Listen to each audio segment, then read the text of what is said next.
Clamons la parole de Dieu.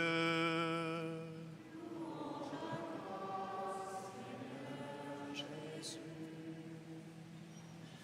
Merci.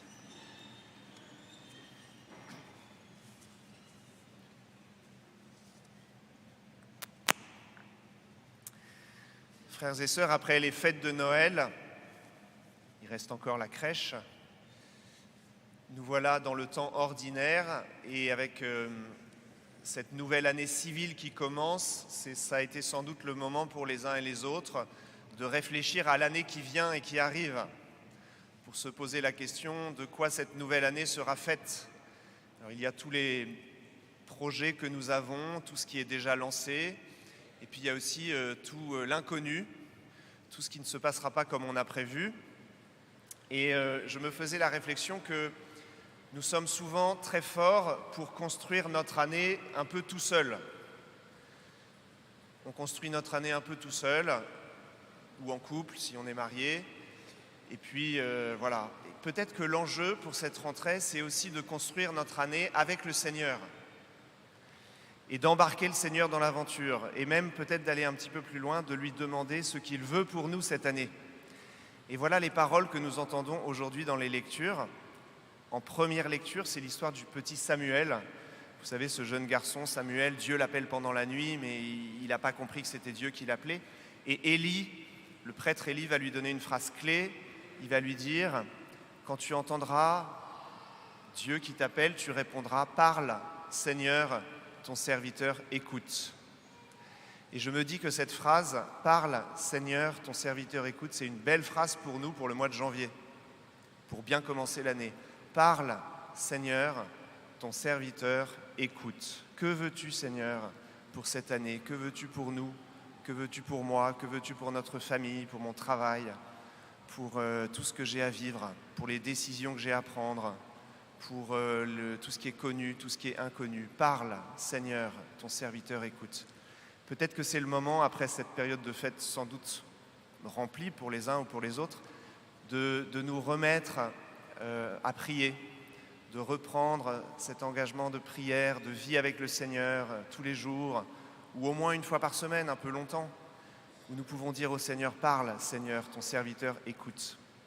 Et puis dans le psaume, il y avait le refrain du psaume qui a été chanté, « Me voici, Seigneur, je viens pour faire ta volonté ».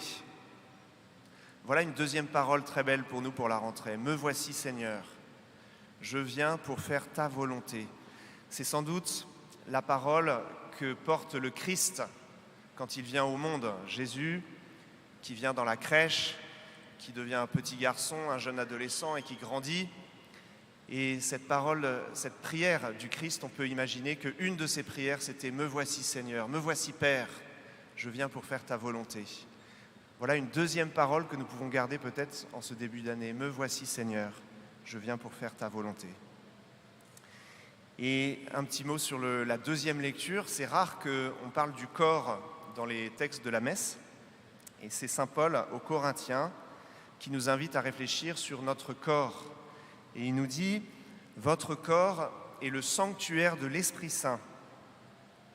Vous ne vous appartenez plus à vous-même. L'Esprit Saint est en vous. Vous l'avez reçu de Dieu. Vous avez été racheté à grand prix. Votre corps a de la valeur. » C'est pour ça que dans le christianisme, le corps est très important. Il y a une grande valeur accordée au corps. C'est la raison pour laquelle, après la mort, la tradition chrétienne, c'est d'enterrer les morts, puisque le corps garde toute sa valeur, même après la mort. On enterre les corps, on vénère les reliques, et le corps enterré, c'est dans l'attente de la résurrection de la chair, comme Jésus, dont le corps a été enterré et qui ensuite va ressusciter. Notre corps a de la valeur. C'est pour ça qu'on ne fait pas n'importe quoi avec son corps. Comme dit saint Paul, fuyez la débauche. On ne fait pas n'importe quoi avec son corps, on prend soin de son corps et on ne fait pas n'importe quoi avec le corps de l'autre. Votre corps est un sanctuaire de l'Esprit Saint. Et puis un petit mot sur l'Évangile. La scène se situe juste après le baptême du Christ. Jésus vient d'être baptisé au Jourdain par Jean-Baptiste. Et voici que Jésus passe encore près du Jourdain. Et Jean-Baptiste pose son regard sur Jésus et désigne Jésus en disant « Voici l'agneau de Dieu ». L'agneau de Dieu, c'est celui qui est doux et humble, celui aussi qui va donner sa vie, donc qui est fort. Il faut de la force pour donner sa vie. Voici l'agneau de Dieu, Jésus. Et les 2 disciples qui entendent cela, tout de suite, se mettent à courir derrière Jésus. Et cette scène est très belle, ils suivent Jésus. Jésus, voyant qu'il est suivi, se retourne et leur dit « Que cherchez-vous » Réponse « Rabbi, maître, où demeures-tu » Réponse du Christ « Venez et vous verrez ». Et ensuite, il y a 3 verbes. Ils allèrent, ils virent où Jésus demeurait et ils restèrent auprès de lui ce jour-là. Les disciples vont rester et ils vont s'attacher au Christ. Mais dans leur cœur, il y avait un désir de Dieu, un désir du Christ. Voilà, peut-être que pour nous aussi, pour cette rentrée, c'est de rallumer le désir de Dieu, le désir du Christ, le désir de le rencontrer.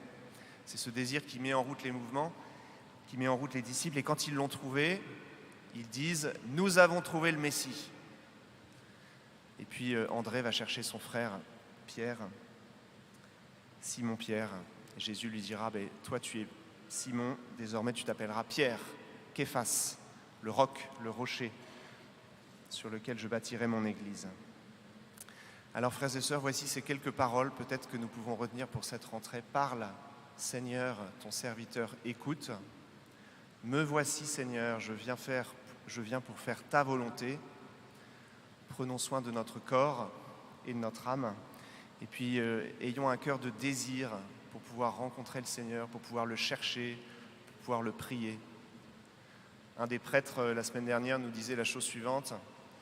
Il nous disait, mais je parle de Jésus, je fréquente Jésus et en même temps, j'ai l'impression de ne pas le connaître. Comment aller plus loin pour continuer à connaître Jésus ? Et en même temps, il y a cette belle parole, celui qui cherche, trouve. Alors, en route, on y va ensemble. Comme c'était dit dans l'Évangile, nous avons trouvé le Messie. Alléluia.